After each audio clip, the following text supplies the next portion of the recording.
আরিফ ইসলাম আপনি লিখেছেন, আপনি কেন রাজনীতি করেন না? আপনার মতো মানুষ রাজনীতিতে এলে দেশের এবং ইসলামের কল্যাণ হবে। দেখুন, আমাদের সবাইকে রাজনীতি সচেতন হতে হবে।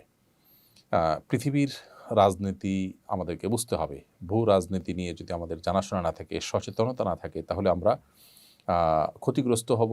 অনেক ক্ষেত্রে দিন ক্ষতিগ্রস্ত হবে। আমরা আমাদের দায়িত্বহীনতার পরিচয় দিতে হবে যদি আমরা রাজনীতি সচেতন না হই। প্রত্যেকটা মানুষকে রাজনীতি সচেতন হইতে হবে। প্রত্যেকটা মানুষকে রাজনৈতিক যে সমস্ত ভালো মন্দ দিকগুলো আছে সেগুলো ওয়াকিফাল থাকতে হবে। তা না হলে যেটি বলেছি যে তার দ্বারা দিনের অপকার তার অজান্তে অনেক ক্ষেত্রে হয়ে যেতে পারে। এমন কোনো স্টেপ নিতে পারেন যেটা ফলে দিন ক্ষতিগ্রস্ত হবে এবং তার ধারণা, তার কনসেপ্ট, তার ঈমান, বিশ্বাস অনেক কিছুর সম্পর্ক এর সাথে রয়েছে। সেই জায়গা থেকে আমরা রাজনৈতিক ভাবে সচেতন থাকার চেষ্টা করি। তবে রাজনৈতিক প্রচলিত কোনো রাজনৈতিক দলের সাথে অন্তর্ভুক্ত হওয়া এটা এটা সব ক্ষেত্রে জরুরি নয়। আ বরং এর বাইরেও বিভিন্নভাবে আমরা আমাদের জায়গা থেকে কাজ করতে পারি। আপনি আ সাহাবীদের সময় থেকে দেখবেন যে সাহাবীদের অনেকে ছিলেন যারা ইলম নিয়ে থাকতেন, অনেকে ছিলেন যারা দাওয়াত নিয়ে থাকতেন। রাজনৈতিক সচেতন সবাই ছিলেন। কিন্তু তখনকার যে রাজনীতি ছিল সেই রাজনীতির সাথে অনেকে ইনভলভ ছিলেন, আবার অনেকে ইনভলভ ছিলেন। আপনি বহু সাহাবীদেরকে দেখবেন যে তারা মসজিদে দার্স দিয়েছেন এবং ইলম যে কোরআন হাদিসের যে ইলমের ধারা রয়েছে সেটাকে তারা ধারণ করেছেন এবং যার কারণে ইলম আজকে আমাদের পর্যন্ত এসেছে। প্রত্যেকটা সেক্টরের জন্য লোক থাকা উচিত এবং প্রত্যেকটা দিনের সেক্টরকে সমর্থন জানানো উচিত। এমন নয় যে আমি যে সেক্টরে আছি এটাকেই একমাত্র দিন মনে করে এর বাইরে যারা আছে তাদেরকে আমি ইসলাম থেকে খারিজ করে দিলাম, তাদের অবদানকে আমি অস্বীকার করলাম বা তাদের প্রয়োজনীয়তাকে অস্বীকার করলাম, এটা অনুচিত। বিধায় এই মানসিকতাটা আমরা চেষ্টা করি ধারণ করার, লালন করার। আল্লাহ রাব্বুল আলামিন আমাদের সবাইকে দিন শেষে আল্লাহর দিনকে বিজয়ী করবার জন্য যার যার জায়গা থেকে সর্বোচ্চ ভূমিকা রাখার তৌফিক দান করুন। আমাদের সবাইকে রাজনীতি সচেতন হওয়ার তৌফিক দান করুন এবং আমাদের যার যার জায়গা থেকে যে ভূমিকা আল্লাহর দিনকে বিজয়ী করবে, বুলন্দ করবে, প্রতিষ্ঠিত করবে, কায়েম করবে, তার জন্য আমাদের প্রত্যেককে কাজ করতে হবে এবং আল্লাহর শরিয়ার দ্বারা শাসিত হওয়ার তামান্না আমাদের নিজেদের মধ্যে থাকবে। অন্যদেরকেও সেই তামান্না যেন তাদের মধ্যে আসে, তার জন্য আমাদেরকে কাজ করতে হবে। আল্লাহ আমাদেরকে তৌফিক দান করুন। আমাদের এলাকায় কিছু মানুষ বলে, কবরে মাটি দিলে ৩ মুষ্টি দিতে হবে। এর কম দেওয়া যাবে না। এটা কি ঠিক? না, এরকম কোনো বাধ্যবাধকতা নেই যে কবরে মাটি ৩ মুষ্টির কম দেওয়া যাবে না, দিলে গুনাহ হবে, এমন কোনো কথা নেই। কবরে মাটি আপনি ৩ মুষ্টি, ৫ মুষ্টি, ৭ মুষ্টি, ৬ মুষ্টি যা খুশি দিতে পারেন। এমনকি মুষ্টিতে দিতেই হবে এমন কোনো বাধ্যবাধকতাও নেই। আপনি কোদাল দিয়ে দিতে পারেন, অন্য কোনোভাবে দিতে পারেন। মৃত ব্যক্তিকে দাফন করা ফরজে কেফায়া। সমাজের কিছু মানুষ যদি সেটি করেন, সবার তরফ থেকে সেটি আদায় হয়ে যায়। অতএব মৃত ব্যক্তিকে দাফন করার এই কাজে আপনি শরিক হলেন, একটু মাটি দিলেন, এটা সবের কাজ, সেটা আপনি করেন। বাট আপনার এটা মাথায় রাখা দরকার যে ৩ মুষ্টি দিতে হবে এরকম কোনো বাধ্যবাধকতার কথা কোরআন বা সুন্নাহর কোথাও বলা হয়নি। একের পর এক বিপদ আসতে থাকলে তখন কি কোনো হুজুরের শরণাপন্ন হওয়া যাবে? একের পর এক বিপদ আসতে থাকলে তখন আল্লাহর শরণাপন্ন হবেন, কোনো হুজুরের শরণাপন্ন হওয়া নয়।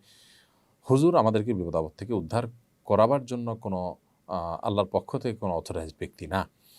একজন হুজুর তিনি আল্লাহর কাছে দোয়া করতে পারেন, সেই হিসাবে আপনি আল্লাহর দিকে মনোনিবেশ হওয়ার পাশাপাশি কোনো হুজুর বা কোনো আলেমের কাছে দোয়া চাইতে পারেন যে, ভাই আমার জন্য আপনি দোয়া করেন, হুজুর আমার জন্য একটু আল্লাহর কাছে বলেন। তো আপনি দোয়া করলেন, তিনিও দোয়া করলো।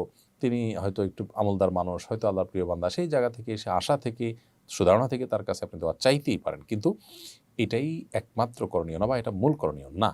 আপনার করণীয় হবে আল্লাহর কাছে দোয়া করা। হুজুরের কাছে শরণাপন্ন হবেন না, আল্লাহর দিকে আপনি ধাবিত হবেন। আমরা নামাজের মধ্যে বলে থাকি, ইয়াকা না'বুদু ওয়া ইয়াকা নাস্তাইন। আল্লাহ আপনার কাছে, আল্লাহ আপনারই ইবাদত করি এবং আপনার কাছেই সাহায্য চাই। সো সাহায্য প্রার্থনা হবে বিপদ-আপদে আল্লাহর কাছেই। ক্ষতি না করে অন্যের জিনিস অনুমতি ছাড়া ব্যবহার করা যাবে কিনা? আপনি কারোর জিনিস যদি ব্যবহার করেন, সেটার কোনো ক্ষতি সাধন করলেন না, তাহলে এটা জায়েজ হবে তখন যখন তার অনুমতি আপনি নিয়েছেন। কিন্তু অনুমতি ছাড়া যদি আপনি কারোর জিনিস ব্যবহার করেন, সেটার ক্ষতি হোক বা না হোক, এটা জায়েজ হবে না। কারণ নবী করিম সাল্লাল্লাহু আলাইহি ওয়াসাল্লাম বলেছেন, লা ইয়াহিল্লু মালু ইমরিইন মুসলিমিন ইল্লা বিতিবি নাফসি। কোনো মুসলমানের সম্পদ, তার জিনিসপত্র, তার অ্যাসেট, এটা আপনি তার মনের সন্তুষ্টি ছাড়া আপনি ব্যবহার করতে পারবেন না বা আপনি ভোগ করতে পারবেন না। তার মানে যার জিনিস তার মনের সন্তুষ্টি নিয়ে আপনি নিতে পারেন বা ভোগ করতে পারেন। তো এইজন্য জিনিসের ব্যবহার করা এটা এক ধরনের ভোগ। সো এটা অনুমতি ছাড়া করতে পারবেন না। এটা যদি অনুমতি ছাড়া করা জায়েজ হয় তাহলে আ বাড়ি একজনের বাড়িতে আরেকজন থাকলো, ব্যবহার করলো, ক্ষতি তো আর হলো না। আ সেভাবে তিনি সেই যুক্তি তিনি ব্যবহার করতে চেষ্টা করবেন, যেটা জায়েজ হবে না আসলে। আনোয়ারুল আমিন আপনি লিখেছেন, দোকান বা বাসা ভাড়া সরকারি রেটের বেশি ভাড়া নেওয়া বা দেওয়া জায়েজ হবে কিনা?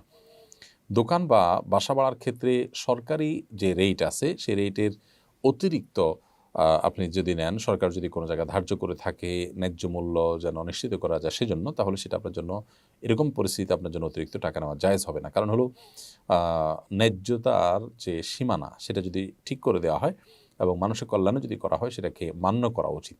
এবং সেটাকে অমান্য করার মানে হলো যে আপনি অনৈতিকভাবে বা অন্যায়ভাবে মানুষের কাছ থেকে অর্থ উপার্জন করতে চাচ্ছেন, এই জন্য এটা জায়েজ হবে না, এটা অনুচিত হবে। বিশেষ করে ন্যায্য ভাড়ার অতিরিক্ত যদি আপনি নেন, সেটা অনৈতিক হবে। এই জন্য আল্লাহকে ভয় করা উচিত। তবে যদি এমন হয় যে উভয় পক্ষ, ক্রেতা বিক্রেতা, আপনারা সম্মত হয়েছে এটার উপরে, সরকারের রেটে আসলে কেউই ভাড়া দেয় এটাই না, বা অযৌক্তিকভাবে সরকারের রেট নির্ধারিত হয়েছে, এটাতে দেওয়া সম্ভব না, ইত্যাদি ইত্যাদি যদি হয়, তাহলে সেক্ষেত্রে উভয় পক্ষের সম্মতিতে সেটি জায়েজ হবে। আর যদি সরকার যেটা নির্ধারণ করেছে সেটা আসলে অযৌক্তিক নয়, তাহলে সেক্ষেত্রে সেটা মান্য করা উচিত। বিশেষ করে জমি কেনা বেচার ক্ষেত্রে আমরা জানি সরকারি যে রেট আছে সেটা আসলে কোনো যৌক্তিক রেট নয়। বিশেষ করে শহরাঞ্চলে জমির যে সরকারি রেট আছে অনেক কম। কোথাও হয়তো একসময় ছিল, পুকুর ছিল বা গর্ত ছিল, সেই হিসাবে সরকারি রেট সেখানে নির্ধারিত হয়েছে। এখন সেটা খুব ভরাট জায়গা, সুন্দর দামি জায়গা, সেটা বহুগুণ বেশি এখন বিক্রি হচ্ছে। এখন কেউ সরকারের দামে কিনতে বা বিক্রি করতে বাধ্য নয়। এরপর প্রশ্ন হলো, বর্তমান পরিস্থিতিতে অনেকে আইন হাতে তুলে নিচ্ছে, যাদের ব্যাপারে মানুষ সংঘবদ্ধ হয়ে আঘাত করছে, তারা জালিম। তবু তারা আইন নিজের হাতে তুলে নেওয়া সংগত হচ্ছে কিনা। কেউ যদি অন্যায় করেও তারপর আইন হাতে তোলা জায়েজ নেই, কারণ এর মধ্য দিয়ে একটা সমাজ বিশৃঙ্খল হয়, এর মধ্য দিয়ে অনেক অন্যায়ের পথ সুগম হয়।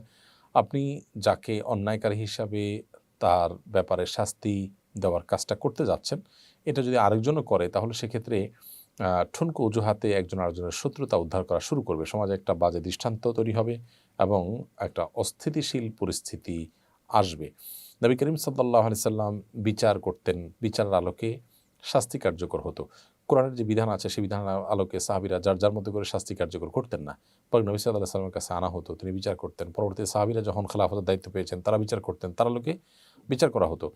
তো বিচার, প্রত্যেকটা ব্যক্তি যদি বিচার ভার নিজের হাতে তুলে নেন, তাহলে সেক্ষেত্রে সমাজ বিশৃঙ্খল হবে, যেটা ইসলাম সমর্থন করেন এবং আমাদের জন্য একটা সুন্দর আবাসভূমির পথে যেটা সবচেয়ে বড় অন্তরায়গুলোর একটি। বিধায় কোনো যুক্তিতেই আইন নিজের হাতে তুলে নেওয়া আমাদের জন্য জায়েজ হবে না। এমডি মুখলেসুর রহমান আপনি লিখেছেন, 4 রাকাত নামাজ ভুলে 3 রাকাত পড়ে সালাম ফিরিয়ে ফেললে করণীয় কি? 4 রাকাত নামাজ যদি 3 রাকাত পড়ে সালাম ফিরিয়ে ফেলেন এবং সালাম ফেরানোর সাথে সাথে মনে পড়ে, তাহলে ওই অবস্থা আপনি দাঁড়িয়ে যাবেন, আরও 1 রাকাত যুক্ত করে তারপর শেষে সেজদায়ে সাহু দিবেন। ইনশাআল্লাহ তাতে আপনার সালাত আদায় হয়ে যাবে। যদি সালাম ফেরানোর পর কথাবার্তা বলেছেন, উঠা বসা করেছেন বা সালাত ভঙ্গকারী কোনো কিছু হয়েছে, হাঁটাচলা করেছেন, এরপরে আপনার মনে পড়েছে, তাহলে ওই সালাত পুনরায় আপনাকে আদায় করতে হবে। অর্থাৎ হাঁটাচলা করেছেন, উঠা বসা করেছেন, কথাবার্তা বলেছেন, এরপর আবার 1 রাকাত প্লাস করে সেজদা সাহু দিলে কিন্তু আর হবে না। 4 রাকাত সালাত আদায় করেছেন, 4 রাকাত সালাতকে 3 রাকাত আদায় করেছেন, করে সালাম ফেরানোর সাথে সাথে মনে পড়লো বা সালাম ফিরিয়েছেন, কোনো সালাত ভঙ্গকারী আর কোনো কাজ করেননি, মনে পড়েছে, তাহলে তৎক্ষণাৎ তার সাথে আরও 1টি রাকাত যুক্ত করে সেজদা সাহু দিবেন, সালাত হয়ে যাবে ইনশাআল্লাহু তাআলা। অ্যাক্সিডেন্টের কারণে আমার পায়ে প্লাস্টার লাগানো হয়েছে, এটা ভেজানো যাবে না, এমত অবস্থায় গোসল ফরজ হলে কি করব? অ্যাক্সিডেন্টের কারণে আপনার পায়ে যে প্লাস্টার লাগানো হয়েছে, পায়ে বা হাতে, সেই প্লাস্টার যদি ভেজানো না যায় পানিতে, তাহলে ওখানে প্লাস্টিক দিয়ে বিভিন্নভাবে পেঁচিয়ে তারপর আপনি গোসল করবেন।